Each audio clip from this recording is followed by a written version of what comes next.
Hello everyone, Fanny here from Pachamama Art. I hope you read my letter for the nomination of Donald Trump, President Trump. As you know, I didn't vote Republicans, but I do appreciate President Trump's efforts for peace all around the world. I do appreciate that they are listening, okay, to my critics and they're trying to make it better. And I want to send a newsletter. But to be honest with you guys, I don't know what to say about Israel. You know, I'm making a statement. Like the presence of the United States in the Middle East is very important to control terrorism and prevent the expansion of weapons, nuclear weapons, okay?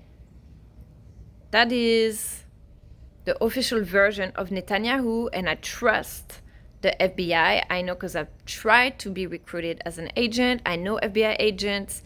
They are people who really want to make the society safer, who really care about us. You know, you don't join the police or you don't join the FBI or you don't become a politician with, how am I going to kill people? You know, nobody does that.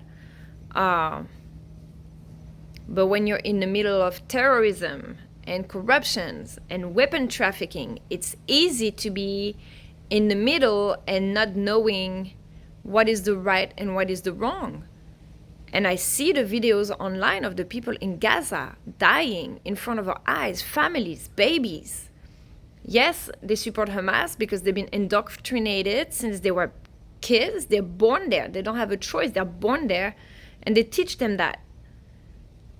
But instead of going and trying to educate them and having organizations like the United Nations or the Ministry of Sound that I want to create, they're killing them, a genocide. So it's really difficult to make a statement that is decent about, eradicating terrorism. I'm the first one to think that in Afghanistan, they didn't kill all the Taliban and now they're back and they're killing people and girls can go to school. So yes, they should have been eradicated. Truly believe that, but it's hard to make a frank statement and say it's okay to go ahead and kill people and kill children and commit genocide. So that's why I'm in between, So tell me what you think, please. And I think that the best is to communicate, to keep the dialogue open. I thank Prime Minister Netanyahu, President Donald Trump. I thank the FBI. I thank the White House, Elon Musk, the United Nations, every big organization that is involved into all these conflicts, the humanitarians that are there, being killed, being bombed.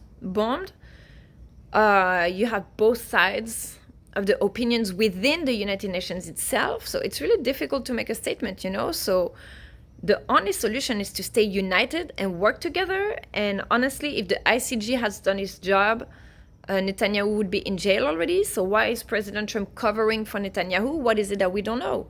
Can you please share evidence, share the numbers, share videos of Hamas? Because what we see on X is the people being targeted by Israel. But share for us to see what Hamas has done, the numbers. Like Netanyahu says that they are still using weapons. Where is the proof of that? Because he can say whatever he wants. We want proof. We want the receipts. It's literally at the point impossible to take side. I think the United Nations Secretary General offered to have a two-state solution is the more legit, so people can cohabit. But then if these people don't commit to live peacefully and to stop, using weapons to have their voice heard, then they can't complain that they became exterminated. So yes, I am going to send this newsletter, but I would that's the thing in politics. You have politicians that are always in between because they, you have the Secretary General, he can't the United Nations, one of their core values is neutrality. Okay, so they can't offend one people or the other. They have to stay neutral. So of course he's offering a two-state solution, but in the reality, like I said, if they're bombing people, yes, the military forces, they're exterminating them.